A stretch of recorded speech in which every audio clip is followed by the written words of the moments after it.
second time in a little more than a year, the Senate is now preparing for an impeachment trial. We know that trial will start tomorrow, but there are plenty of unanswered questions, like how long it would last and will there be witnesses? Fox 35's Ryan Elijah joining us right now with former State Senate President Mike Haridopolos to talk more about it. Gentlemen, good morning. Amy, thanks. Mike, good morning. Thanks for joining us, by the way. My pleasure. Ryan, good morning. So we do know in terms of witnesses, former President Trump is not going to be there to face the charge. How might this play out when you look at Washington this week?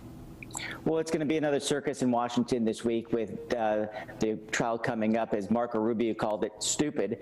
I do not see the 17 Republicans voting for impeachment based on this issue that took place, of course, in early January. There were some discussions about calling many witnesses, etc. But at this point, both sides look like they're looking to have a short trial. Kind of the partisan fighting will take place, and more likely than not, Donald Trump will not be convicted of impeachment charges, of which 67 votes are necessary to impeach. Yeah, Mike, it's Washington, so there's going to be grandstanding for sure. Regardless of conviction or not, what do you think this means for President Trump's political future? Well, I think in general, there's still a lot of people who are very frustrated about the result from last November. 4 years is a lifetime in politics. It'll be very interesting to see what President Trump chooses to do 4 years from now.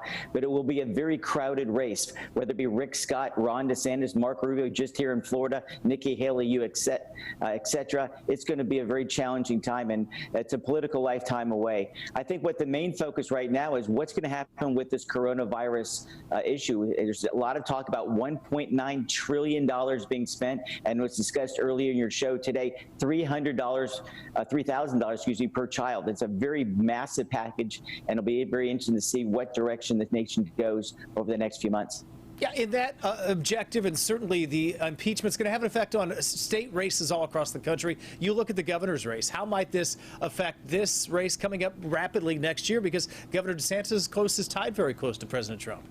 I'll tell you what, we're already in the political season. Ron DeSantis is in a very good position, as you can imagine right now. Despite some early criticism, Florida is seen as a national leader, whether it be getting the elderly vaccinated first or the fact that he's sitting almost on $10 million for his reelection campaign with the unified Republican Party behind him. One of the challenges incumbent always faces if there's a challenge from within the party.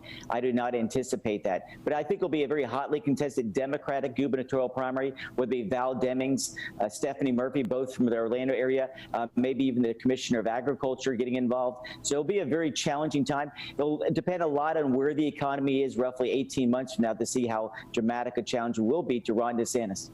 Yeah, it's been interesting to watch that. You can see on Twitter feeds who might be angling, whether it's either to challenge Senator Rubio or Governor DeSantis. And you know, it's a year out, but it's really not that far away.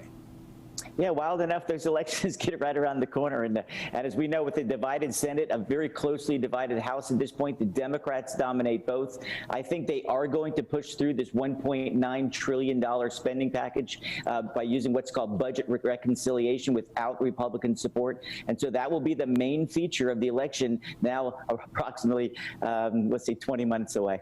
We're getting there quickly. Mike, it's always a joy to have you on. Thanks for joining us this morning. Thanks as always, Ryan. Have a great weekend. Go Bucks. You as well. Go Bucks. A big win last night. Danielle, let's send it to you. Yeah, they certainly did.